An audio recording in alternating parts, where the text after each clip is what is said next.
7வது வசனத்தில் அவர் சிறியவனை உழுதியிலிருந்து எடுத்து எளியவனை குப்பையிலிருந்து உயர்த்துகிறார். இதுக்கு மேலே தாழ்மையான இடம் எதுவும் கிடையாது. அங்கேருந்து தேவன் வந்து என்ன செய்கிறார்னா தூக்கி விடுறாரு, உயர்த்துறான் இருக்கு. தூக்கி விடுறாருந்துக்கு உயர்த்துறான் இருக்கு. கவனிங்க,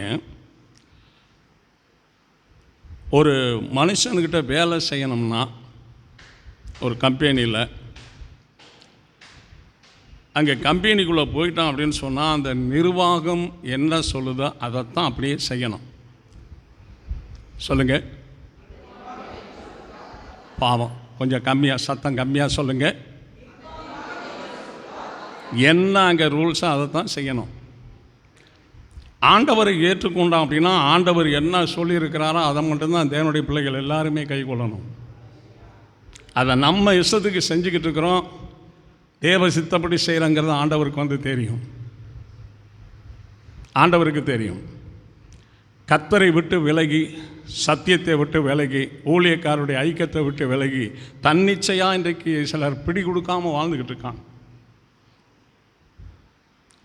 அவங்கள சத்தியத்துக்குள்ளே ஐக்கியப்படுத்துறதும் கஷ்டமாக இருக்குது, பரலோகத்தில் கொண்டு போய் சேர்க்கறதும் கஷ்டமாக இருக்குது.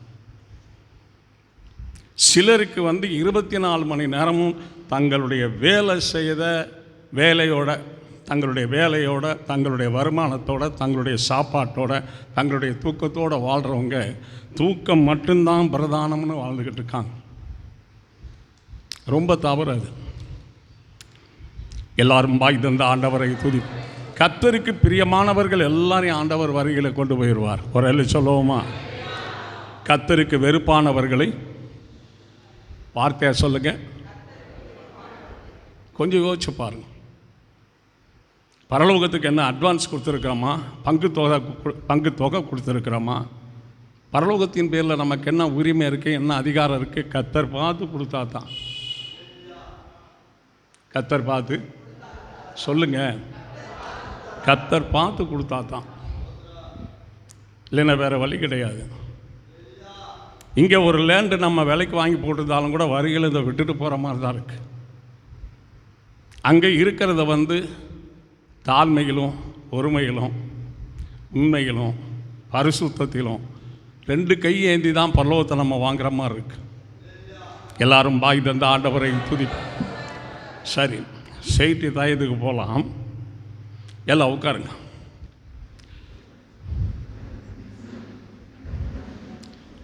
உங்களுக்கு சத்தியம் கையில் இருக்கணும். என்ன இருக்கணும்? எல்லாம் சொல்லுங்கள். எல்லாருங்க பாருங்கள், உங்களுக்கு சத்தியம் கையில் இருக்கணும். சத்தியம் இருந்தால் தான் பிசாசை நம்ம மேற்கொள்ள முடியும். சத்தியம் இருந்தால் தான் உலக இச்சையை நம்ம மேற்கொள்ள முடியும். சத்தியம் இருந்தால் தான் தேவனுக்கு முன்பாக நம்ம நிற்க முடியும். 30 வருஷம் சத்தியம் கேட்டிருக்கோம், 25 வருஷம் சத்தியம் கேட்டிருக்கிறோம். நமக்குள்ள வேத வசனங்கள் எதை கை கொண்டு நடக்கிறோம், எது நம்ம கையில் இருக்குது. எல்லாரும் பாய் தந்து கர்த்தரை ஸ்தோத்திரிப்போம். தேவனுக்கு வேண்டார். செய்தியை கவனிக்கலாம். ஏசாயாவின் புஸ்தகம் 2ஆம் அதிகாரம்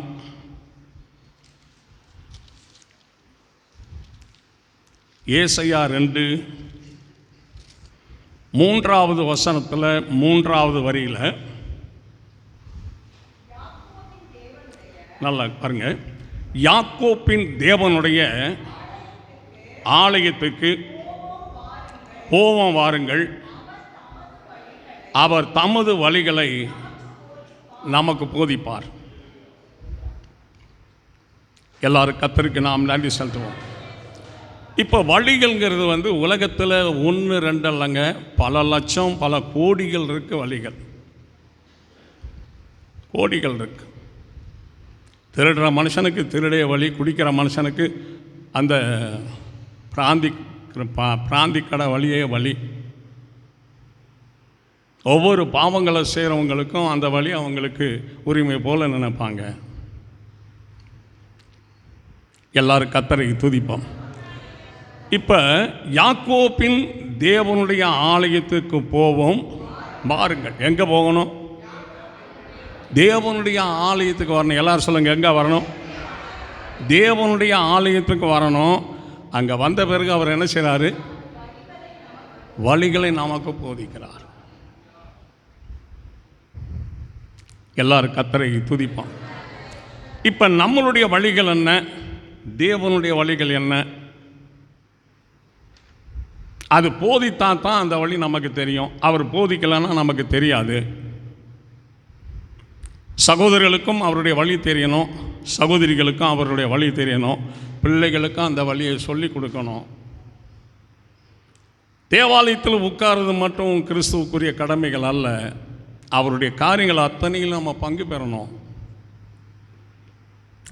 எல்லாரும் கர்த்தரை ஸ்தோத்திரிப்போம்.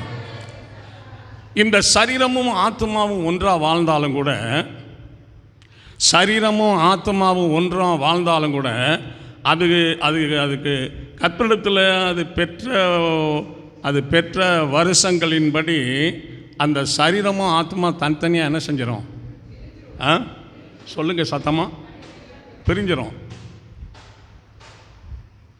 அவர் தேசத்தை ஆள்றவர், இவர் தேசத்தில் வாழ்கிறவர், இவர் தேசத்துக்கு நன்மை செய்கிறவர், இவர் இருக்கிற மாநிலத்தில் மாவட்டத்தில் எவ்வளோ பேருக்கு நன்மை செய்தவரெலாம் பார்க்காது. எவ்வளோ பெரிய ஆளையும் மரணம் மேற்கொள்ளும். அந்த மரணத்தை மேற்கொண்டவர் ஆண்டவர் இயேசு ஒருவர் மாத்திரமே. அடுத்த மரணத்தை மேற்கொள்ளக்கூடியதான சக்தியை வசனத்தின்படி நம்ம கொடுத்துருக்கிறார். ஒரு அள்ளி சொல்லுவோமா? இந்த தேவனுடைய ஆலயத்துக்கு வரும்போது தமது வழியை நமக்கு என்ன செய்கிறாரு? நல்லா செழிப்பாக உட்காருங்க, பேசுங்க, வாய் பிறந்து பேசுங்க. ஒரு அள்ளி சொல்லுவோமா? ஸ்கூலில் படிக்கிற பிள்ளைங்க பூரா பேசாமல் இருந்தால் என்ன பாடத்தை கற்றுக்குங்க? தேவாலயத்தில் வந்து வசனத்தை வாசிக்காமல் இருந்தால், வசனத்தை பேசாமல் இருந்தால் பிரயோஜனப்படாது. நீங்கள் அப்படியே இருந்தீங்கன்னா உங்கள் சரீரம் வந்து ஒரு கட்டுக்குள்ளே அப்படியே அடங்கிரும். அசரிக்க, விலகினம், சோம்பேறித்தனம், எதுலையாவது ஒன்றில் அடங்கிரும் சரீரம்.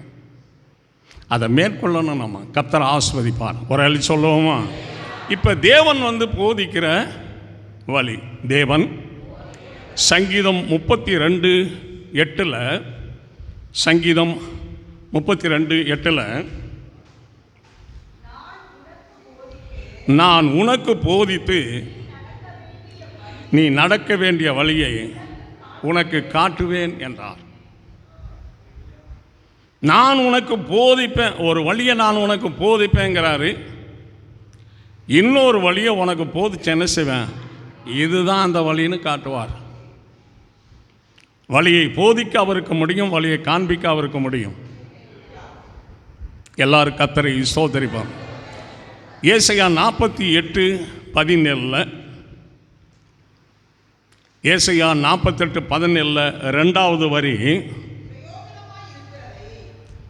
விவேகமாய் பிரயோஜனமாய் இருக்கிறதை உனக்கு போதித்து நீ நடக்க வேண்டிய வழியை உன்னை நடத்துகிற உன்னை தேவனாகிய கர்த்தர் நானே. உன்னை நடத்துகிற உன் தேவனாகிய கர்த்தர் நானே. இப்போ தேவன் வழியை போதிப்பார், தேவன் வழியை காண்பிப்பார், தேவன் வழியில் என்ன செய்வார்? நடத்துவார். இவருக்கு சர்வமாக நம்மளை வந்து ஒப்பு கொடுக்கணும். பாருங்கள், ஓசியில் ஒரு ஆடை மேய்ங்க ஒரு 10 நாளில் வாங்கிக்கிறேன்னு சொல்கிறதுக்கும், வாரத்துக்கு இந்த ஆடை மேய்ங்கன்னு சொல்கிறதுக்கும், கிரயத்துக்கு வாங்கி மேய்க்கிறதுக்கும் என்ன இருக்குது? எது முக்கியமானது? இப்போ நீங்கள் வந்து இயேசு கிறிஸ்து வந்து நமக்காக என்ன செய்தார்னா, மரணத்திற்கு அவர் விலையில்லாத கிரயமாகி மரணத்துக்கு அவர் ஒப்பு கொடுத்தார். அதன் பிறகு நம்மை வந்து ஆண்டவருக்கு கிரயமாக நம்ம சொந்தமாக ஒப்பு கொடுக்கணும். ஆண்டவருக்கு கிரயமாக ஒப்பு கொடுக்கணும். சொல்லுங்கள், ஆண்டவருக்கு சத்தமாக சொல்லுங்கள் ஆண்டவருக்கு. அப்போத்தாங்க அவருக்கும் நம்பிக்கை வரும், நமக்கு ஒரு நம்பிக்கை வரும். சொந்தம் இல்லாத எதுலேயும் அக்கறை இருக்காது. சொந்தமானதில் மட்டும் அக்கறை இருக்கும். சொந்தம் இல்லாததெல்லாம் அக்கறை இருக்கவே இருக்காது. ஒரு மனுஷன் தன்னுடைய சொந்த வேலையை செய்கிறதுக்கும் ஒரு மனுஷன் தன்னுடைய சொந்த வேலையை செய்கிறதுக்கும் கூலிக்கு வேலை செய்கிறதுக்கும் இரவலாக வேலை செய்கிறதுக்கும் வித்தியாசங்கள் இருக்குது. இன்றைக்கு நம்முடைய சொந்த வேலையை அக்கறையோடு பார்க்குறது போல் தேவனுடைய வேலையை அக்கறையோடு பார்க்குறோமான்னு கொஞ்சம் யோசிச்சு பாருங்கள். யோசிச்சு பாருங்கள், உங்களுக்கே தெரியும். எல்லாரும் பாய் தந்த ஆண்டவரை துதிப்போம். ஆயிரக்கணக்கான உறவர்கள், இனத்தார், பந்து ஜனங்கள் இருந்தாலும் இந்த சரீர வாழ்க்கை முடிவடையும் போது நம்முடைய ஆத்மாவுக்கு இயேசு ஒருவர் மாத்திரம்தான் உதவி செய்வார். வேறு யாரும் நம்ம ஆத்மாவுக்கு உதவி செய்ய முடியாது. எல்லாரும் வாய் தந்து ஆண்டவரை துதிப்போம். நல்ல வாய் தந்து கர்த்தருக்கு நாம் நன்றி செலுத்துவோம். ஏசாயா நீதிமொழிகள் 13:23 நீதிமொழிகள் 13:23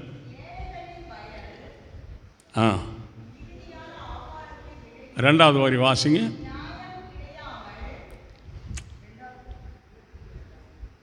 சரி, ஏசாயா 55 8வது வசனம்.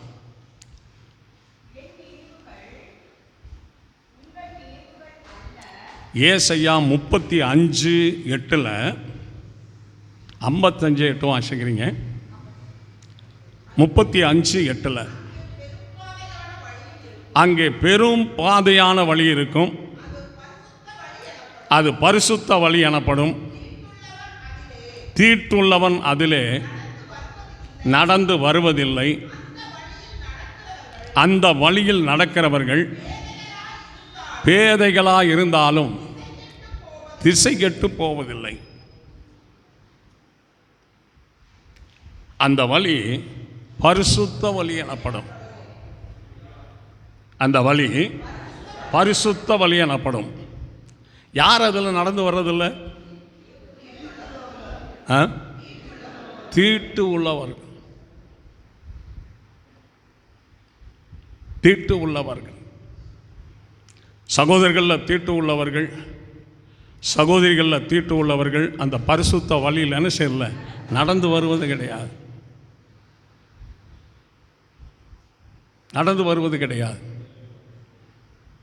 அது பரிசுத்த வழி. அது எல்லாரும் சொல்லுங்க, அது எங்க போற வழி? 10வது வசனத்தில் கர்த்தரால் மீட்கப்பட்டவர்கள் ஆனந்த களிப்புடன் பாடி. இந்த பரிசுத்த வழி எங்க போகும்? சியோனுக்கு போகும். அதில் தீட்டு உள்ள மனுஷன் வரமாட்டான். உலகத்தால் கரப்பட்ட மனுஷன் வரமாட்டான். பெருமையினால், மேட்டுமையினால், வீம்புனால, வைராக்கியத்தினால, பழி வாங்கிறதுனால, கோபத்தினால, ஆணவத்தினால, கீழ்ப்படியாததினால, இதெல்லாம் தீட்டு. இதில் தீட்டுப்பட்டவர்கள் அந்த வழியில் என்ன செய்ய மாட்டார்கள்? சொல்லுங்க, நடந்து வருவதில்லை. அங்கே போக முடியாதுங்க. இப்போவே எந்த வழின்னு சொல்லி ஆண்டவர்கிட்ட கேட்டு நம்ம தெரிஞ்சுக்கணும். எல்லாரும் பாய் தந்து ஆண்டவரை சோத்தரிப்பான். சியோனுக்கு வருவார்கள். நித்திய மகிழ்ச்சி தலையின் மேல் இருக்கும். சந்தோஷமும் மகிழ்ச்சியும் அடைவார்கள். சஞ்சலமும் தவிப்பும் ஓடிப்போய்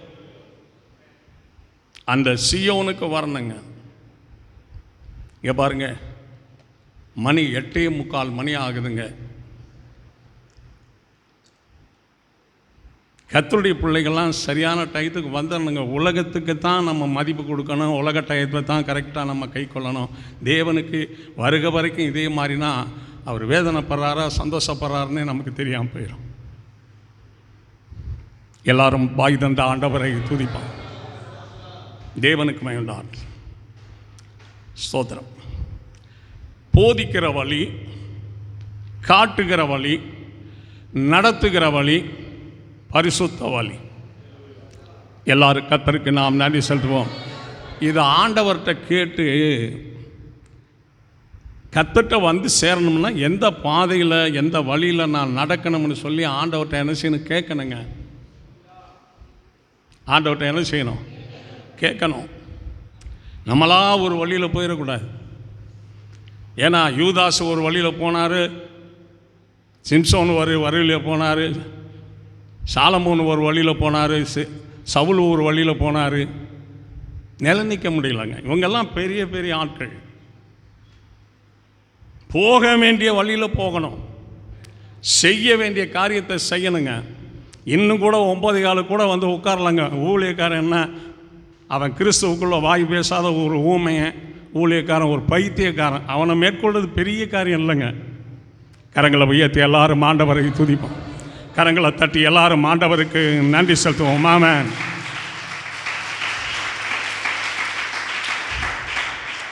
இப்போ இந்த வழிகளெல்லாம் தாண்டி ஆண்டவருடைய இருதயத்துக்கு பிரியமான சகோதரிகள், இருதயத்துக்கு பிரியமான சகோதரிகள், விருப்பத்தோடு தேவனை பாடி கனம் பண்ணுகிறவர்கள், வசனத்தை கேட்க ஆவலோடு ஓடி வருகிறவர்கள், வசனத்தை கேட்குற இவர்கள் எல்லாரையும் பார்த்து இந்த பரிசுத்த வழியில் ஆண்டவர் ஜாயின் பண்ணி விட்டுருவார்.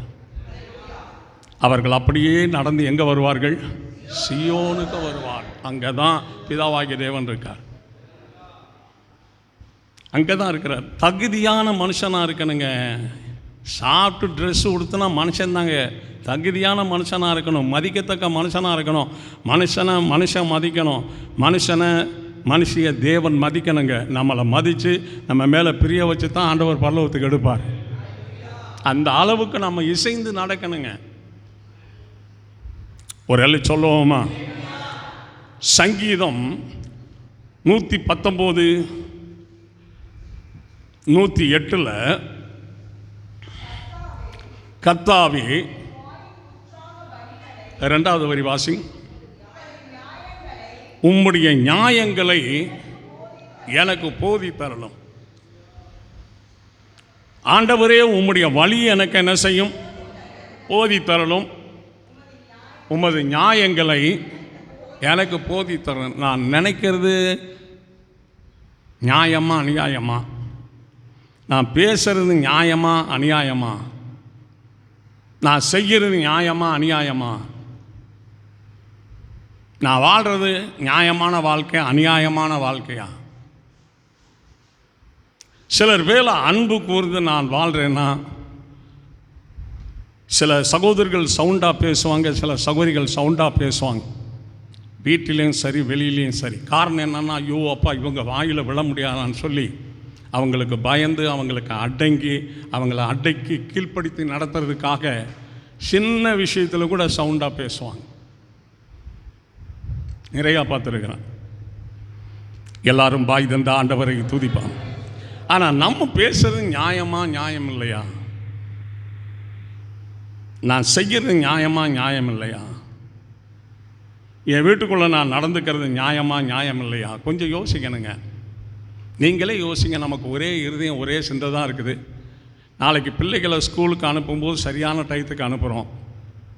அது உலக ஞானம், உலக கல்வி, உலக அறிவு, அது உலக போதனை. அது சரியான டயத்துக்கு அனுப்புகிறோம். அவங்களே நாம் இங்கே 8:45 9 மணிக்கு வர்றோம்னு சொன்னால் நியாயமானு பாருங்கள் தயவு செய்து.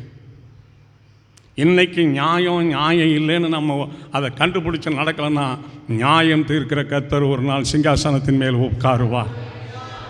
கரங்களை தட்டி எல்லாரும் ஆண்டவருக்கு நன்றி செலுத்துவோம். ஆமென்.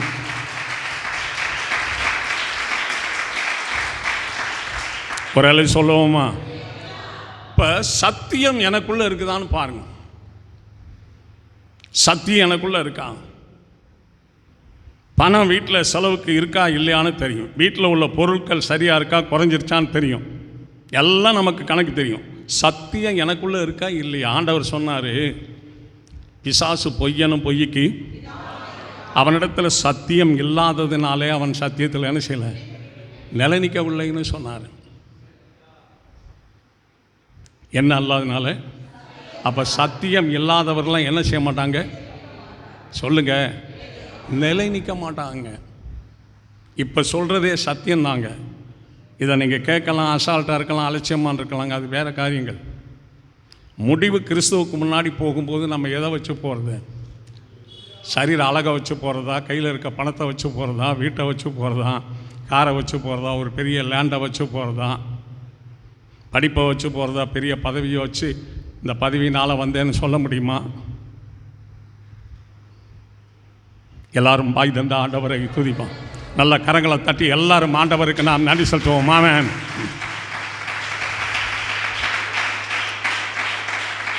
யோபின் புத்தகம் 23ஆம் அதிகாரம், யோபு 23:4 என் நியாயத்தை அவருக்கு முன்பாக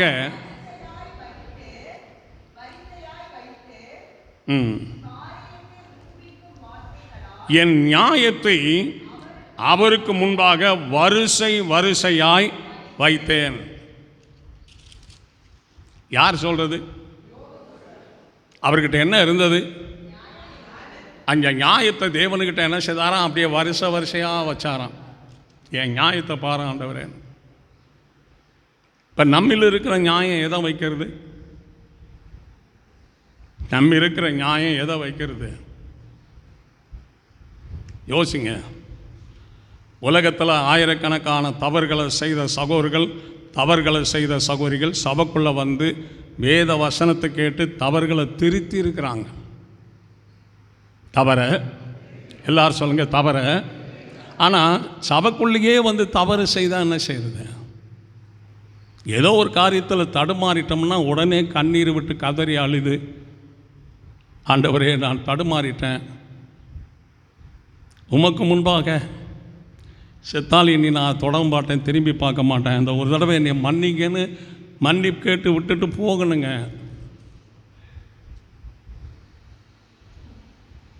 என்ன மனுஷன் மிரட்டலாம், மனுஷன் மிரட்டலாம், ஏசுனாரு போய் யாரும் மிரட்ட முடியாதுங்க. எல்லாரும் பாய் தந்த ஆண்டவரை துதிப்பான். கத்தரை போய் என்ன செய்ய முடியாது? மிரட்ட முடியாதுங்க. ஏன் சிலர் சத்தியத்தில் வந்து நிற்காமல் விழுகிறாங்கன்னு சொன்னால், சத்தியம் கேட்குற நேரத்தில் அதை கூர்ந்து அந்த சத்தியத்தை தனக்குரியதை எடுக்காததுனால தான் அவங்க சத்தியத்தில் நிலை நிற்க முடியறதில்ல.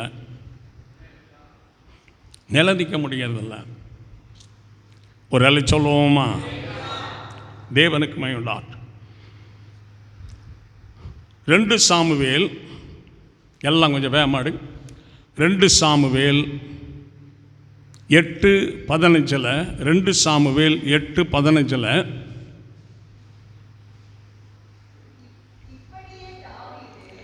இப்படியே தாவீது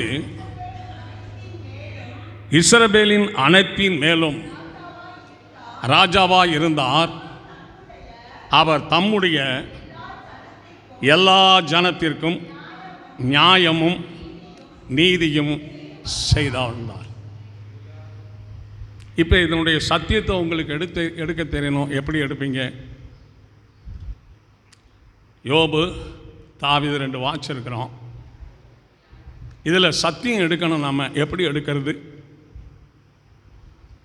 எல்லாரும் பாய் தந்த ஆண்டவரை துதிப்பான். இப்போ யோபு வந்து பிசாசினால சகலத்தையும் இழந்து, சகலமும் அழிக்கப்பட்டு, சகலமும் கையிலிருந்து பறிக்கப்பட்டு, கடைசி ஒரு மனிதனாக நோய்வாய்ப்பட்டு புளிதில் உட்காந்து ஓட்டை எடுத்து என்ன செஞ்சார்? சொல்லுங்க. சுரண்டிக்கிட்டு இருந்தார். இவர் நியாயம் செய்ததுனால இழந்து போன எல்லாவற்றையும் தேவன் ரெட்டிப்பாய் திரும்ப கொடுத்தார். இதாங்க சத்தியம் எடுக்கணுங்க. கரங்களை உயர்த்தி எல்லாரும் ஆண்டவரை துதிப்பான். சகலமும் அவர் வீட்டில் 5 நாய் இருந்துச்சுன்னா 10 நாய் திரும்ப வந்துருச்சு. அதாங்க நியாயம். நியாயத்துக்காக நம்ம பேசணும், நியாயத்துக்காக நிற்கணும், நியாயத்துக்காக வழக்காடணுங்க. இன்றைக்கி புருஷன் ஆராதனைக்கு வர்றாங்க, மனைவியை வேலைக்கு அனுப்புகிறாங்க. தகப்பன் வந்தால் பிள்ளைகளை கூட்டிகிட்டு வர்றதில்லை. ஏங்க குடும்பம் ஆசீர்வதிக்கப்படாமல் பிரச்சனை இன்னல் புல்நலாக ஆகுதுன்னு சொன்னால், யாக்கோபடி தேவனுடைய ஆலயத்துக்கு அவங்க வராதனால தாங்க. ஆமேன்னு சொல்ல மாட்டீங்க, ஒரு அலையிலையா சொல்ல மாட்டீங்க. தேவனுக்கு வேண்டாம். கரெக்டாக இருக்கணுங்க, கரெக்டாக இருக்கணும். ஓய்வு நாளில் வேலை செய்யக்கூடாதுன்னு சொன்னால் அது அவர் சொன்னது நியாயம். அதை எல்லா சகோதரிகளும் கை கொள்ளணும். அதை மீறி செய்கிறான் அப்படின்னு சொன்னால் அவருக்கு நமக்கும் கனெக்ஷன் சரியாக இருக்குமான்னு நீங்களாக பார்த்துக்கணும். நியாயத்தில் நம்ம நடக்கலன்னு கண்டிப்பாக நியாயம் தீர்ப்பார் அவர். ஒரு அலை சொல்லுவோமா? நல்லா உற்சாகமாய் கரங்களை தட்டி எல்லாரும் ஆண்டவருக்கு நன்றி செலுத்துவோம். ஆமென்.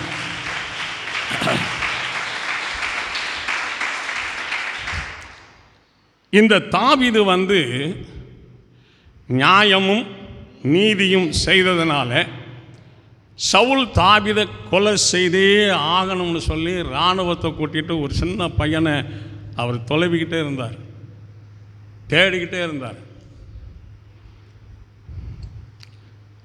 சவுல் தனிப்பட்ட முறையில் ஒரு கெபியில் தாவீதுகிட்ட அகப்படும் போது தாவீதோடு இருக்கிறவங்க சொல்கிறாங்க, உன் சத்துருவோ உன் கையில் ஒப்பு கொடுப்பேன்னு சொன்ன நாள் இதுதான் ஐயா.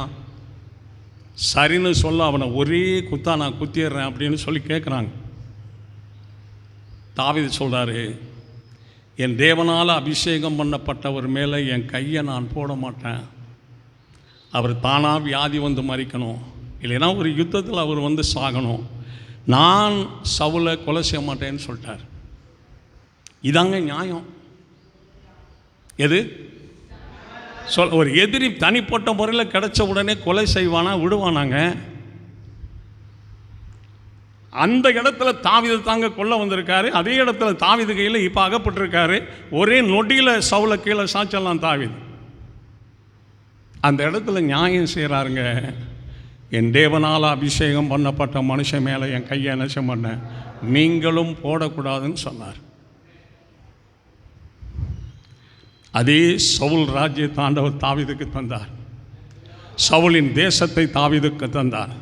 சவுலின் ஜனங்களை தாவீதுக்கு தந்தார். சவுலின் ஆடு மாடுகள் நிலங்கள் எல்லாம் தாவீதுக்கு வந்தது. நியாயம் செய்ததுனால. கடந்த காலங்கள் போகட்டும், இன்றைக்கு ஒரு தீர்மானம் பண்ணி நியாயம் செய்யணுங்கிற ஒரு நேரம் சரியாக வரணுமுங்க. இது யாருடைய ஆலயம்? இது யாருடைய ஆராதனை? இது யாருடைய ஆலய டயம்? எப்படிங்க அதை செயல்படுத்துகிறோம்? அவருக்கு பயப்படுறோமா? அவரை கனம் பண்ணுறோமா? என்ன செய்கிறோம் கர்த்தருக்கு? நான் ஒரு நாளைக்கு 8 மணிக்கு ஆராதனை ஆரம்பிக்கவும், 9:15 ஆராதனை ஆரம்பிக்கவும், 9:30 ஆராதனை ஆரம்பிக்கும்னு சொன்னால் இந்த 55 வருஷங்கள் நான் கர்த்தருக்குள்ள நின்றுக்க மாட்டேன்.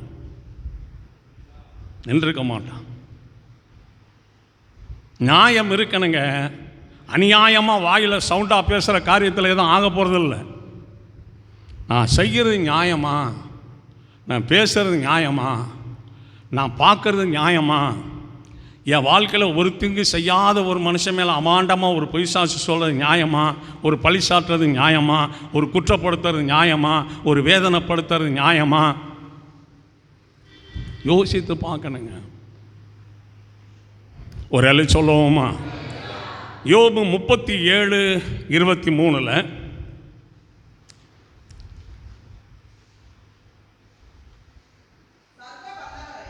சர்வ வல்லவரின் கண்டுபிடிக்கக்கூடாது, அவர் வல்லமையிலும் நியாயத்திலும் பெருத்தவர் அவர். இந்த சர்வ உலகத்தில் இருக்கிற சகல மனிதர்களிலும் நியாயத்தில் பெருத்தவர் நம்முடைய ஆண்டவர் இயேசு கிறிஸ்து ஒருவர். கல்வியில் பெருத்திருப்பாங்க, ஐஸ்வர்யத்தில் பெருத்திருப்பாங்க, சொத்தில் பெருத்திருப்பாங்க. ஆனால் கர்த்தர் நியாயத்தில் பெருத்த தேவன். அதனால தாவீது கேட்குறாரு, உம்முடைய நியாயத்தை எனக்கு என்ன செய்யும்? போதியும். சொல்லுங்க, சத்தமாக சொல்லுங்க, நியாயத்தை எனக்கு போதியும். நியாயத்தை போதியும். என் பிள்ளைகளுக்கும் அந்த நியாயத்தை போதியும் ஐயா. பிரதர், எல்லாரும் பாய் தந்த ஆண்டவரை துதிப்பான். பிள்ளைகளுக்கும் நியாயத்தை போதியும். 100 காசு என்கிட்ட இருக்குன்னு சொன்னால், 4 பிள்ளைகள் எனக்கு இருக்கிறாங்கன்னா, அப்பா வாங்க 100 காசு என்கிட்ட இருக்கு, இந்தா உனக்கு 25, உனக்கு 25, உனக்கு 25, உனக்கு 25 வச்சுங்க. இதுதான் என் நியாயம். உலகத்தில் உள்ளவர்கள் அநேகர்கிட்ட நியாயம் இல்லை, பேச்சில் நியாயம் இல்லை, எழுத்தில் நியாயம் இல்லை. தேவனுக்குள்ளே வந்த பிள்ளைகளுக்குள்ளே என்ன இருக்கணும்? எல்லாம் சொல்லுங்க, இருக்குதான்னு தயவு செய்து பாருங்க. இருக்குதான்னு பாருங்க. எல்லாரும் பாய் தந்த ஆண்டவரை துதிப்பான். இருக்குதான்னு பாருங்க. குடும்பத்துக்குள்ள இருக்குதான்னு பாருங்க. இருக்குதான்னு பாருங்க. நியாயத்தில் பெருத்த தேவன் அவர். அவர்கிட்ட போய் அவரோட வாழணும்னு சொன்னால் நமக்குள்ள என்ன இருக்கணும்? சத்தமாக சொல்லுங்க, என்ன இருக்கணும்? யார்கிட்ட? பணமே இல்லைனாலும் கூட நியாயம் இருந்தால் கற்றுட்டு போயிடலாங்க. நியாயம் இருக்கணும். வசனம் சொல்லும்போது கேட்காம விட்டுட்டிங்கன்னா அது உங்கள் படுதான். எல்லாரும் பாய் தந்த ஆண்டவரை துதிப்பான். நல்ல கரங்களை தட்டி கர்த்தருக்கு நாம் நன்றி செலுத்துவோம். ஆமென்.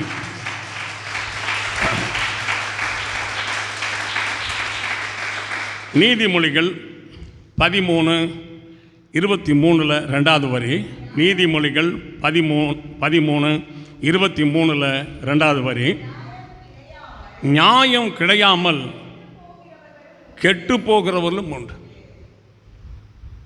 நியாயம் கிடையாமல் கெட்டு போகிறவர்களும் உண்டு.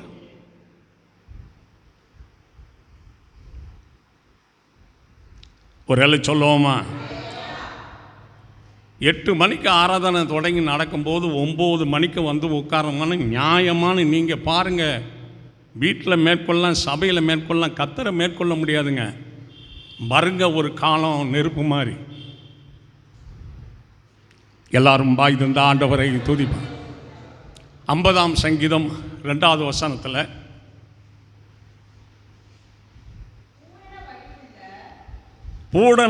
பூரண வடிவுள்ள சியோனிலிருந்து தேவன் பிரகாசிக்கிறார். நல்லா பாருங்க, சங்கீதம் 50:2-3 நம்முடைய தேவன் வருகிறார், மௌனமாகிறார், அவருக்கு முன் இதுதாங்க சொன்னேன், அக்கினியோடு வருவார்னு. இந்த வசனத்தை தாங்க சொன்னேன். அந்த வசனத்தையே சொல்லிட்டா உங்களுக்கு நல்லா புரியும். இப்போ ஆண்டவர் வரும்போது எதோட வருவார்? அக்கினியோடு வருவாருங்க. இந்த ஜனங்களை நியாயம் தீர்க்க மேலே இருக்கிற வானத்தையும் கீழே இருக்கிற பூமியும் கூப்பிடுவார்ன்னு இருக்கு. ஏன்னா இன்னைக்கு கோர்ட்டில் பார்த்தீங்கன்னா சில பேர் கூலி வாங்கிக்கிட்டு பொய் சாட்சி சொல்லிக்கிட்டு இருக்காங்கங்க நிறைய பேர். ஊர் பஞ்சாயத்துலையும் கூட அப்படித்தான். சாதாரண ஒரு வீட்டு பஞ்சாயத்திலும் கூட பொய் சாட்சி சொல்லுவாங்க. நம்ம ஆண்டவருக்கு 2 பேர் வந்து பொய் சாட்சி சொன்னாங்க. அதனால எந்த மனுஷனையும் தேவன் நம்பாமல் சாட்சிக்கு கூப்பிடாம வானத்தை கூப்பிடுறார், பூமியை கூப்பிடுறார். இந்த வானமும் பூமியும் சாட்சி சொல்லுங்க. ஆலயத்துக்கு எத்தனை தடவை நடந்து வந்தோம்னு சொல்லும் பூமி. வேலைக்கு எத்தனை தடவை நடந்து போனோம்னு சொல்லும். சினிமா தேட்டருக்கு எப்போ நடந்து போனோம்னு சொல்லும். பிராந்தி கடைக்கு எப்போ நடந்து போனாங்கன்னு சொல்லும். எல்லாத்தையும் சொல்லுங்க ஆண்டவர்கிட்ட. பூமி வாயை மூடவே முடியாது, மூட முடியாது. அந்த நாளில் கர்த்தருக்கு முன்பாக பெர்ஃபெக்டாக ஒரு பரிசுத்தவான்கள் நிற்கணும்னா இன்றைக்கு நியாயத்தை என்ன செய்யணும்? கை கொண்டு வாழணுங்க. எல்லாரும் வாய் தந்து ஆண்டவரை துதிப்போம். நல்லா வாய் தந்து கர்த்தருக்கு நாம் நன்றி செலுத்துவோம். நியாயத்தை எனக்கு ஒரு தகுதி இருக்குங்க. தேவனுக்கு ஒரு தகுதி இருக்கு, ஒவ்வொரு சகோதரர்களுக்கும் ஒரு தகுதி இருக்கு, ஒவ்வொரு சகோதரிகளுக்கும் தகுதி இருக்கு. தகுதிக்கு மேலே உள்ளதை நான் செய்யணுமே தவிர தகுதிக்கு கீழே உள்ளதை செஞ்சுக்கிட்டு இருக்கிறது நியாயம் இல்லைங்க. எல்லாரும் பாய் தந்த ஆண்டவரை துதிப்பான். நம்முடைய முதல்வர் இருக்கார், அவர் அப்படியே ஏழைகளை பார்க்கறதுக்கு ஆறுதல் சொல்ல சோதனம் மக்களோட வர்றாரு. ஒருத்தர் வந்து ஐயா அப்படின்னு சொன்ன உடனே ஒரு 50 ரூபா தாளை வச்சு பிழைச்சிக்கன்னு கொடுத்தாருன்னா எப்படி இருக்கும்? சொல்லுங்க. கொடுக்க மாட்டார். ஒரு 50 ரூபா கொடுத்தாருன்னா எப்படி இருக்கும்னு. கர்த்தருக்கு ஒரு தகுதி இருக்குதுங்க, நமக்கு ஒரு தகுதி இருக்குதுங்க. அந்த தேவனுடைய தகுதிக்கும் மனுஷனுடைய தகுதிக்கும் இடையில மனுஷனுடைய எண்ணங்கள் இருக்குங்க. தேவனுடைய தகுதியவே மாற்றி நம்ம எண்ணம் தவறாக நடத்திடும். வசனம் இருக்கு அதுக்கு. ஒரு அல்ல சொல்லுவோமா, அந்த சுய எண்ணத்தை கட்டுப்படுத்தி அடக்கி தேவ சித்தம் செய்யறதுக்கே நாம் எல்லாரும் அழைக்கப்பட்டிருக்கிறோம். ஆண்டவர் நிறைவாய் கொடுப்பார். ஆண்டவர் சோத்திரம். யாத்ராகமும் 4ஆம் அதிகாரம், யாத்ராகமும் 4ஆம் அதிகாரம் 12வது வசனத்தில் கடைசி வரியில், நீ பேச வேண்டியதை உனக்கு என்ன செய்வேன், போதிப்பேன் என்றார். வழியை போதிக்கிறதான தேவன், ஞானத்தை போதிக்கிறதான தேவன், நியாயத்தை போதிக்கிற தேவன். இப்போ மோசே இடத்துல சொல்றாரு, நீ பேச வேண்டியதை உனக்கு போதிப்பேன் என்றார். ஏன்னாக்கும் பார்வோனுடைய அரண்மனையில் வாழ்ந்த ஒரு மோசே, மீதியான் தேசத்தில் 40 வருஷங்கள் ஆடுகளை மேய்ச்சவர் மோசே. இப்போ எந்த எகிப்திலேருந்து வெளியேறி வந்தாரோ அதே எகிப்துக்கு போய் ராஜாவுக்கு முன்னாடி நின்று இப்போ பேச போகிறார் மோசே. இது என்னடா இப்படி தொல்லையாக இருக்குது, அங்கே ஏற்கனவே எகிப்தில் ஒரு ஆளை கொலை செஞ்சுருக்கிறோம், அதுக்கு பயந்துக்கிட்டு தான் அங்கிட்ட வந்திருக்கிறோம். இப்போ தேவனை அங்கேயே அனுப்புகிறேன்னு சொல்கிறாரு. பார்வோனுக்கிட்ட போய் நம்ம எப்படி பேசுறது, அந்த கொலை செய்த பாவத்தை எப்படி மறைக்கிறது, அடக்கிறது, மேற்கொள்கிறது, இவருக்கு குழப்பம் வந்துருச்சு. கவனிங்க. அதனால் ஆண்டவர்கிட்ட சொல்கிறாரு, ஐயா நான் மந்த நாவும் சொல்ல மாட்டீங்களே, திக்குவாய் உள்ளவையா, திக்குவாய் உள்ளவன். அந்த திக்குவாயோட பார்வோன்ட்ட போகணும்னு சொன்னால் கத்தர் என்னை அனுப்பினார், கத்தர் என்னை அனுப்பினார்னா டே போடா தரத்தரா வெளியே அப்படின்றான் மோசே. திக்குவாய், எதுக்கும் யூஸ் இல்லாத மனுஷன் ஆடு மேய்ப்பார். ஆனால் இவரை தேவன் தம்முடைய அற்புத வேலைக்கு பார்வோனுக்கு முன்பாக நிற்கிறதுக்கு மோசையை தகுதிப்படுத்துறது சொல்கிறாரு. நீ பேச வேண்டியதை உனக்கு நான் என்ன செய்வேன். 30 வருஷம் பார்வோன் கையிலேருந்து விடுதலையாக்க காலமாகி போச்சுங்க. 30 வருஷமும் மோசைக்கு கர்த்தர் போதித்து கொண்டே இருந்தார். அப்படின்னா நம்ம செய்ய வேண்டியதை ஆண்டவர் நமக்கு என்ன செய்வார், போதிப்பார். குடும்பம் நடத்த வேண்டியதை கர்த்தர் நமக்கு என்ன செய்வார், போதிப்பார். தொழில் செய்ய வேண்டியதை கர்த்தர் நமக்கு என்ன செய்வார், போதிப்பார். அதில் வளர்ச்சி அடைகிறதுக்கு என்ன செய்யணும்னு கர்த்தர் போதிப்பார். அவர் வளர்ச்சி அடைய என்ன செய்யணும். இப்போ தேவனோடு ஐக்கியப்படுறது எப்படி? நிரந்தர ஒரு ஐக்கியம் தேவனோடு வைக்கணும். நிரந்தர ஒரு ஐக்கியம் சத்தியத்தோடு வைக்கணும். நிரந்தர ஒரு ஐக்கியம் ஆராதனையோடு வைக்கணும். நிரந்தர ஒரு ஐக்கியம் ஊழியக்காரரோடு இருக்கணுங்க. நிரந்தர ஒரு ஐக்கியம் அவருடைய சபையோடு நம்ம வச்சிருக்கணும். சபையில் நாம் ஒரு அங்கமாக இருக்கணுங்க. ஒரு காலேஜ் இல்லாமல் படிக்க முடியாதுங்க. ஒரு கம்பெனி இல்லாமல் வேலை செய்ய முடியாதுங்க. ஒரு வீடு இல்லாமல் வாழ முடியாதுங்க. ஒரு கற்பம் இல்லாமல் குழந்தை உருவாகாதுங்க. ஒரு சபை இல்லாமல் ஒரு தேவனுடைய மனுஷன் பரலோகம் போகவே முடியாதுங்க. அதனால தான் தேவன் பூமியில் என்ன செய்தார், நீ கல்லாக இருக்கிறா, இந்த கல்லின் மேல் என் சபையை கட்டுவேன், என் சபையை கட்டுவேன். அந்த சபையினுடைய ஒழுங்குகளில் கீழ்ப்படிதலா தாழ்மையாக இசைவாக நடந்துக்கணுங்க. இப்போ நீங்கள் சபை நடத்துகிறீங்க, ஒரு பிரதர் சபை நடத்துகிறான்னு நான் வர்றேன், நான் கரெக்டாக ஒரு 7:50க்கு நான் வந்தேன் அப்படின்னா கர்த்தருக்கும் மகிமையாக சபைக்கும் பிரயோஜனமாக நடத்துகிறவர் கவலை இல்லாமல் நடத்த சபையினுடைய வளர்ச்சிக்கு நான் ஒத்துழைப்பாக இருக்கிறேன்னு அர்த்தம். ஒரு எழு சொல்லுவோமா? 8 மணிக்கு ஆராதனைக்கு வர வேண்டியதை 9 மணிக்கு நான் வந்தேன்னா எப்படி இருக்கும்? 9 மணிக்கு ஆராதனைக்கு வரேன். யோசிங்க, கேதி என்ன ஆகும்? கரங்களை உயர்த்தி ஆண்டவரை ஸ்தோத்திரிப்போம். கரங்களை தட்டி எல்லாரும் ஆண்டவருக்கு நன்றி செலுத்துவோம். ஆமென். நல்ல உற்சாகமாய் ஆமென்.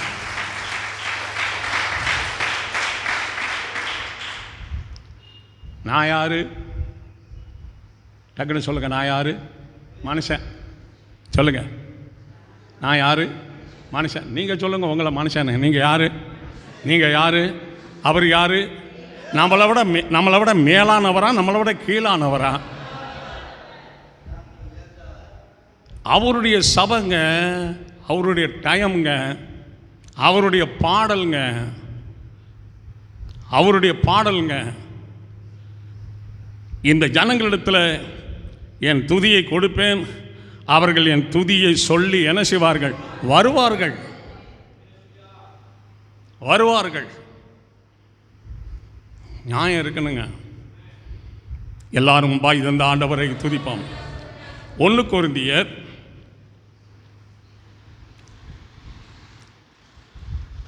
14ஆம் அதிகாரம், 1 கொரிந்தியர் 14 9வது வசனத்தில் 2வது வரியில், நீங்களும் தெளிவான பேச்சை நாவினால் வசனியாவிட்டால் பேசப்பட்டது இன்னதென்று எப்படி தெரியும்? ஆகாயத்தில் பேசுகளாக இருப்பீர்களே.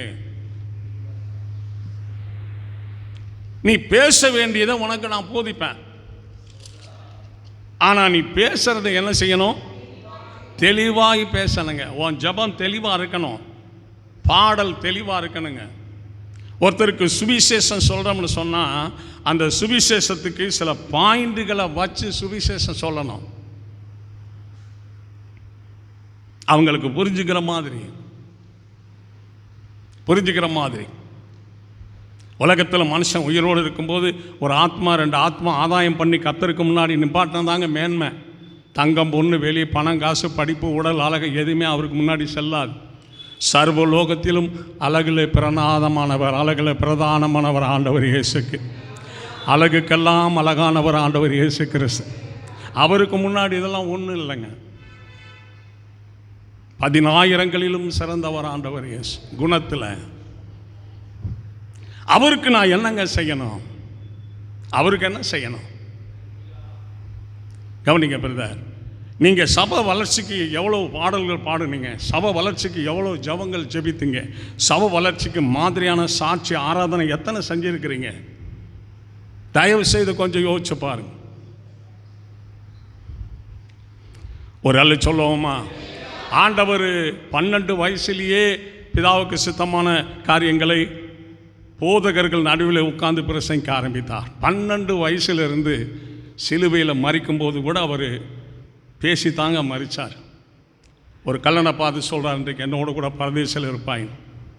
யோவானை பார்த்து சொல்கிறார், அதோ உன் தாயின். மரியாதை பார்த்து சொல்கிறார், அதோ உன் மகன். கடமைகளை செய்கிறாருங்க. அவர் வேதனையை பார்க்கலங்க, செய்ய வேண்டியதை செய்து முடிக்க பிதா தேவன் பிரயாசப்பட்டார். எத்தனை ஜனங்களுக்கு நம்ம சத்தியத்தை சொல்லியிருப்போம், கொஞ்சம் யோசிச்சுப்பார். நாவை உண்டாக்குனவர், கண்ணை உண்டாக்குனவர், காதை உண்டாக்குனவர் எல்லாம் அவர் தானே. இந்த ஃப்ரைன் அடுக்கடுக்காக வச்சுருக்கிறார், சோப்பு டப்பா மாதிரி. என்னங்க அதில் இருக்கிற ஞாபக சக்தி? புதன்கிழமை சாயங்காலம் 5 மணிக்கு நீ வந்து பாருங்கன்னா அந்த ஒரு வாரமாக அதை உள்ளேயே இருந்து புதன்கிழமை போகிற மாதிரி செய்யுது இல்லைங்க. சும்மா கறித்துண்டு ஒரு பீஸ், மஜில்ஸ் ஒரு பீஸ். என்ன ஒரு கம்ப்யூட்டரில் கூட மாறிடுங்க, மாறாது. அப்படி மனுஷனா அதிசயமாக தேவன் உண்டாக்கி இருக்கிறார். அதுக்கு என்ன நம்ம நன்றி சொல்கிறோம்? என்ன சொல்கிறோம்? இன்றைக்கு சில பேர் பஞ்சாயத்தில் சில வீட்டு பிரச்சனைகள் பேச தெரியாமல் பேசி சிக்கலில் மாட்டிக்கிட்டு உயிர்ச்சேதம் ஆகிற மாதிரி போயிரு. இன்றைக்கி நம்ம பேசுகிற வார்த்தையை போதிக்கிறதுக்கு நமக்கு ஒரு ஆண்டவர் இருக்கிறார். இதை பேசு, இதை பேசாது, இங்கே அங்கே போகாது. ஆமாம், நியாயமாய் வாழ்கிற சகோதரிகள் தேவனுக்கு முன்பாக மகிமையானவர்கள். எப்படி வேணாலும் வாழலாங்க, எப்படி வேணாலும் வாழலாம். ஒரு பெரிய பண்ணையார் இருந்தார். அவருக்கு 2 பையங்க, ஒரே பொண்ணு. அது பக்கத்தில் நின்று பார்த்தா தெரியும். அப்படி ஒரு வீட்டில் 2 பெண் குழந்தை, ஒரு பையன்.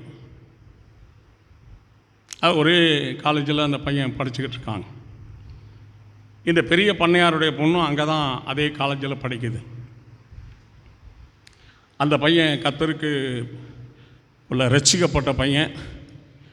இந்த பெண் வீட்டார் கர்த்தருக்கு விரோதமாய் வாழ்கிறவர்கள். தேவனுக்கு மகிமையுண்டாகட்டும். ஒரு முறை சாப்பாடு டயத்தில் சாப்பிட்றதுக்கு எல்லாம் அந்த ஹாலில் உட்காந்தாங்க. சில காத்தாட மரத்தடியில் உட்காந்து சாப்பிட்டாங்க. அவங்க 4-5 பேர் பையங்க சாப்பிடும்போது 4-5 பெண்களும் அவங்க பக்கத்தில் உட்காந்து சாப்பிட்ருக்காங்க. ஒரு பையன் மரத்துக்கிட்ட நின்றுக்கிட்டே இருந்திருக்கிறான். ஏன்ப்பா இப்படி நின்றுக்கிட்டு இருக்கிற, வா உட்காருன்னு சொல்லியிருக்கிறார். எங்களுக்கு குடும்பத்தில் கொஞ்சம் கஷ்டம், அம்மா காலையில் சமைக்கலை, எனக்கு இப்போ சாப்பாடு இல்லை, அதான் நின்றுக்கிட்டு இருக்கேன் அப்படின்ட்டு. உடனே அந்த ரட்சிக்கப்பட்ட பையன் வண்டி எடுத்துகிட்டு போய் ஹோட்டலில் ஒரு சாப்பாடு வாங்கிட்டு தண்ணி பாட்டில் 2 வாங்கிட்டு நேராக வாப்பா உட்கார், எங்களோட சாப்பிட்டு தண்ணி பாட்டில் வச்சுக்கன்னு கொடுத்துருக்கிறார். அந்த பொண்ணு அதை பார்த்துக்கிட்டு இருந்திருக்கு. அதுக்கப்புறம் ஃபஸ்ட் ஸ்டாப்பில் நிற்கும்போது பஸ்ஸு ரிப்பேர் ஆகி அந்த டயத்துக்கு வரவே இல்லை. கேட்ட விட்டு இந்த பிள்ளைகள்லாம் வரும்போது பஸ்ஸுக்கு காசு இல்லாமலும் பஸ்ஸு வர்றதுக்கு காத்திருந்த பையன் நிற்கும்போது உடனே அந்த பையன் என் வண்டியில் உட்காருப்பா அப்படின்னு சொல்லி 9 கிலோமீட்டரான் கொண்டு போய் அந்த பையனை வீட்டில் இறக்கி விட்டுட்டு இந்த பையன் திரும்ப அவங்க வீட்டுக்கு போயிருக்காங்க. இப்படி ஒரு சில காரியங்களெல்லாம் இந்த பெண்ணு பார்த்துட்டு எதிர்காலத்தில் இந்த பையனே அப்பா அம்மா கிட்ட கேட்டு முடிச்சு வைக்க சொல்லி முடிச்சுக்கலான்னு அந்த பொண்ணுக்குள்ளேயே ஒரு தீர்மானம் எடுத்துக்கிறச்சு. சரின்னு காலம் வந்தது. வசதியான குடும்பத்தை சேர்ந்த ஒரு குடும்பத்தார் அந்த பெண்ணை கேட்கறதுக்கு வீட்டுக்கு வந்தாங்க. சரின்னு அமைதியாக உட்காந்தே இருந்திருக்கு. அவங்க பார்த்துட்டு பெண்ணை எங்களுக்கு பிடிச்சிருச்சுங்க, பொண்ணுக்கு பையனை பிடிக்குதான்னு கேளுங்க அப்படின்ட்டு. என்னப்பா பையனை பிடிக்குதான், அவங்கள போக சொல்லுங்கப்பா, ஒரு 2-3 நாளில் சொல்கிறேன், உங்ககிட்ட ஃபோன் பண்ணி சொல்லிக்கலாம். சரி போங்க, நாங்கள் உடனே ஃபோன் பண்ணுறோம். போயிட்டாங்க. 2-3 நாள் விட்டுட்டு நேராக அந்த பொண்ணு நான் காதலிக்கலப்பா, நான் காதல் திருமணம் பண்ணலை, என்னை பெத்த தகப்பன் நீங்கன்னு எனக்கு தெரியும், என் தாய் உயிரோடு இருக்கிறாங்க, எனக்கு 2 அண்ணங்கள் இருக்காங்கன்னு எனக்கு தெரியும், உங்கள் கௌரவம் குடும்ப கௌரவம் கர்ற மாதிரி எதுவுமே நான் செய்யலை, கோவப்படாதீங்கப்பா, என் விருப்பத்தை சொல்கிறேன், கோவப்படாதீங்கப்பா, ஆத்திரப்படாதீங்க, நீங்கள் நான் சொல்கிற வார்த்தை கேளுங்க, நான் விளக்கம் சொல்கிறேன்னு சொல்லிவிட்டு எதிர் வீட்டில் சர்ச்சுக்கு போகிறாரே அவரை தான் நான் மேரேஜ் பண்ணிக்கிடுவேன், பண்ணுனா அவரை பண்ணுவேன், இல்லை அப்படின்னா உங்களுக்காக வேண்டிய உங்களோடு இருந்து உங்களுக்கு செய்ய வேண்டிய அந்த அந்திய கால கடமைகளை நான் செய்துட்டு நான் சாகிறேன், வேறு யாரையும் நான் மேரேஜ் பண்ண மாட்டேப்பா, வருத்தப்பட்டுக்காதீங்கன்னு தகப்பனாருடைய பாதத்திலே விழுந்துருச்சு. நீங்கள் தான் முடிச்சு வைக்கணும், தகப்பனாருடைய பாதத்திலே விழுந்துருச்சு. சரின்னு கை தூக்கி எடுத்து, நம்ம எவ்வளவு வசதியாக இருக்கிறோம்னு உனக்கு தெரியுமில்ல, அவன் கொஞ்சம் வசதியாக இருக்கிறான், அவன் வீட்டில் போய் சம்பந்தம் போடுறேன்னு சொல்கிறிய, என்ன அர்த்தம்? அப்பா, அந்த பையனுடைய அழகுக்காக, அந்த வீட்டில் இருக்கிற சொத்துக்காக அந்த பையனை நான் மேரேஜ் பண்ணலை. அவன் குணத்துக்காக நான் மேரேஜ் பண்ணுறப்பா. யார் சொல்லுங்க? குணத்துக்காக மேரேஜ் பண்ணுறப்பா. குணமான மனுஷன்ப்பா அவன். நான் மேரேஜ் பண்ணிடுறப்பா. ஒரு எழு சொல்லுவோமா? இந்த சர்வ மனிதர்களிலும் சர்வ தேவனிலும் கிறிஸ்துவே குணத்தில் சிறந்த தேவன் அவர். ஒரு ஆமேன் சொல்லுங்க. தேவனுக்கு மகிமை உண்டாகட்டும். அதுபோல் ரட்சிக்கப்பட்ட மனுஷன் தகப்பனுக்கு கீழ்ப்படிகிறது, தாய்க்கு கீழ்ப்படிகிறது, தன்னுடையவங்கெல்லாம் கொண்டு போய் ஸ்கூலில் விட கூப்பிட, சூப்பரான குணமுள்ள ஒரு பையன். அவங்க அப்பா சத்தம் கொடுத்தாருன்னா ஓடி அப்படி போய் கேட்பாராம், அந்த வேலைகளை செய்வாராம். பாப்பா ஆட்டோ வரலப்பா, ஸ்கூலில் கொண்டு போய் விடணும், விட்டுட்டு வந்துடுறப்பா, உட்காருங்க 2 பேர், சாப்பாட்டை கொண்டாங்க, முன்னாடி வாங்கிக்கிறேன், போய் ஸ்கூலில் இறக்கி விட்டுட்டு பேக்கை கொடுத்துட்டு வேலைக்கு போயிடுவாப்லையா. ஆவிக்குரிய பையன், நியாயமுள்ள பையன். நம்முடைய வாழ்க்கையில் நியாயம் இருக்குதான்னு பாருங்கள். வாழ்க்கையில் நியாயம் இருக்குதான்னு பாருங்கள். எல்லாரும் பாய் தந்த ஆண்டவரை துதிப்பான். தேவனுக்கு மகிமை உண்டாகட்டும். ஒரு அல்ல சொல்லுவோமா?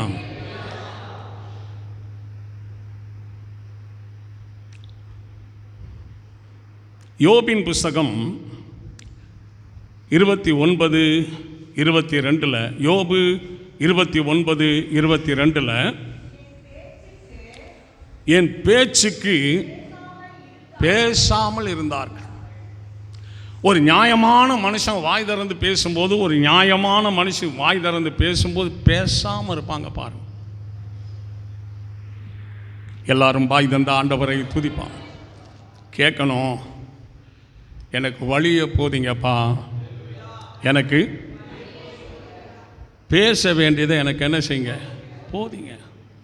எத்தனை போலீஸ் ஸ்டேஷனில் கேஸு, எத்தனை கோர்ட்டில் விவாகரத்து கேஸு, எத்தனை ஊர் பஞ்சாயத்து, எத்தனை அடிதடி, எத்தனை கொலைகள், பேச தெரியாமல் பேசினால. ஆண்டவர் சொல்கிறாரு, நீ பேச வேண்டியதை உனக்கு சொல்லுங்க. தீத்தின் புஸ்தகம் 2ஆம் அதிகாரம், தீத்து 2:13 வசனத்தில் 2வது வரியில், தீத்து 2:13 2வது வரி, மகாதேவனும் நமது இரட்சகருமாகிய இயேசு கிறிஸ்துவனுடைய மகிமையின் பிரசன்னமாகுதலை எதிர்பார்த்து கொண்டிருக்கும்படி நமக்கு போதிக்கிறது. பாதையை போதிமாண்டவரேன்னு கேட்கணும், பேச வேண்டியதை போதிமாண்டவரேன்னு கேட்கணும். உம்முடைய பிரசன்னம் எனக்கு உண்டாகணையா. ஒரு அலை சொல்லுவோமா? எது உண்டாகணும்? பிரசன்னம் உண்டாகணும். ஒரு நாளாவது அந்த தேவனுடைய சாயலை நான் பார்க்கணுமே, அந்த சத்தத்தை நான் கேட்கணுமே. எல்லாமே பூமியில் உழைச்சி தாங்க நம்ம வாங்க வேண்டியிருக்குது. பரலோகம் ஒன்று தாங்க உழைக்காமல் இலவசமாக தெய்வம் நமக்கு கொடுக்குறாரு. அதை கருத்தாக நீங்கள் வாழ்ந்து பிடிக்கலைன்னா அது நம்ம செய்கிற தவறாக போயிருங்க.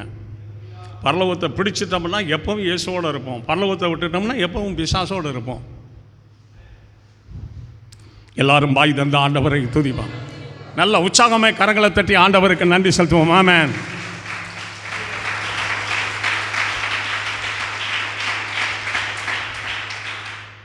தேவனுக்கு மகிமை உண்டாகட்டும். இப்போ நான் என்னுடைய குடும்பம் பாருங்கள், என்னுடைய குடும்பம் எல்லாரும் வருகையில் வர்ற மாதிரி நான் அவர்களுக்கு முன்பாக பேசி காட்டுறேன்னா, வாழ்ந்து காட்டுறேன்னா, நடந்து காட்டுறேன்னா, ஆராதித்து காட்டுறேன்னா, என் குணநலங்களை அவர்கிட்ட காட்டுறேன்னா, என் வீட்டாருக்கு முன்னாடி உள்ள குணம் தெரியும், என் வீட்டாருக்கு பின்னாடி கர்த்தர் கொடுத்த குணத்தை என் குடும்பத்தாரில் காமிச்சிருக்கேனா நான். அவங்கள என்னைய நம்ப பண்ணியிருக்கனா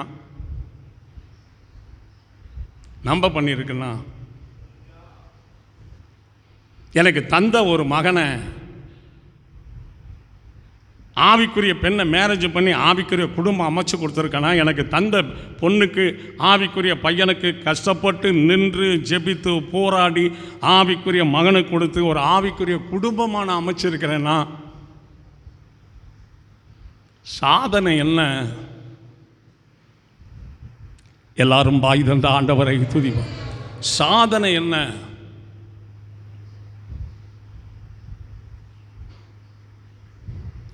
தேவனுக்கு மகிமை உண்டாகட்டும். ஒரு அல்ல சொல்லுவோமா? இது எல்லாம் ஆண்டவர்கிட்ட கேட்கணும். கர்த்தாவே, நான் குடும்பத்தை அமைச்சிட்டேன், எப்படி குடும்பத்தை நடத்துறதுன்னு எனக்கு தெரியலப்பா.